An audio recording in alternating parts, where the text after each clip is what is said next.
Well, with more, we're now joined by Michel Juneau-Katsuya, former CSIS intelligence officer, also former chief of the Asia-Pacific unit at CSIS. Michel, nice to see you again. Thank you for joining us.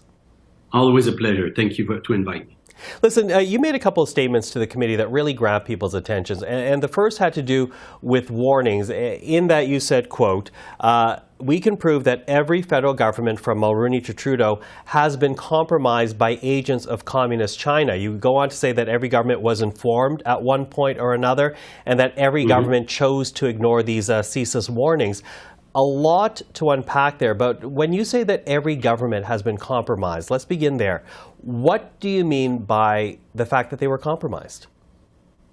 Well, CSIS have been capable to identify agents of influence, people who were working on behalf of the Chinese government in the inner circles of every single prime minister. We saw also relationship built with the prime ministers that were sometimes questionable in terms of what they were bringing for Canada.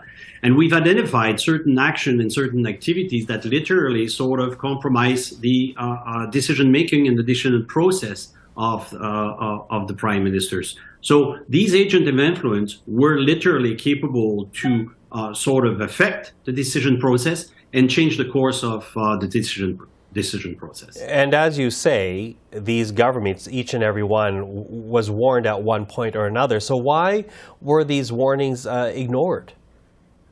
Well, we can even see some old prime minister coming out of the woodwork lately and trying to diminish, again, the importance of the warning that we gave. And the reason why? Well, we can identify only three reasons. Those agents of influence that I'm talking about that were capable to influence the decision process, or partisanship, as we've seen as well, or simply self-serving interests of certain individuals that basically put their self-interest or their own interests ahead of the Canadian government or the Canadian nation. Now, you say currently there are at least 70% of China's diplomats here in Canada that are essentially part of intelligence gathering work, and you say they should be sent home. That's a pretty high figure. How did you arrive to that? Well, again, we've been monitoring activities of many countries, and we know that diplomatic coverage is a cover for many spy activities. In the case of China, we have a trade deficit with that country. In the U.S., we have, which is our the number one economic partner. Well, when we compare the number of diplomats in place, China has twice as much, the double in numbers, and we have a trade deficit. In recent years, they succeeded in convincing the Harper government, for example, to sell an energy company in Alberta for $15 billion. And we're not even capable to buy a corner store in China. So this inequity between the countries is sort of upset even more when we know that this authoritarian country is also supervising it and monitoring our Chinese community here and influencing them in going in certain direction. So we don't need that many Chinese diplomats here. They don't want to do business with us. They don't want to have a sort of a good relationship with us. Return them home. We don't need them. So why is China and the People's Republic engaged in this level of intelligence gathering? Is it to destabilize Canada? Is it to serve as a backdoor to the United States? What is the overall purpose here? There's many purposes. You named two of them to a certain extent. They want to be capable to sort of control the mechanism and the discourse of the Canadian government when it comes to China. They don't want to have anybody to have a negative say. So they want to control the discourse of anybody, dissident and government officials. But they want to also at the same time to get access to a lot of our resources. Canada is one of the prime targets for them. And unfortunately, for so many years, because they successfully been able to sort of manipulate some of our prime ministers, they were capable to sort of gain a lot of advantage for themselves. So their positioning here is really, really important. Give them access and opening to the Western world, give them access to our technology.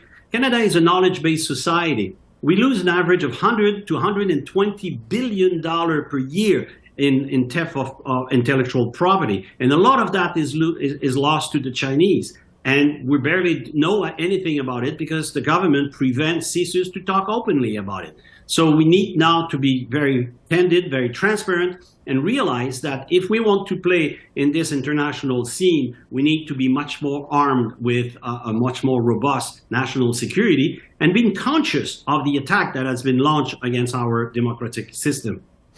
Quickly losing time, but I do want to get your thoughts on one thing, because we know that Canada is looking to create this foreign agent registry. La Presse says a bill will be tabled either this summer or the fall.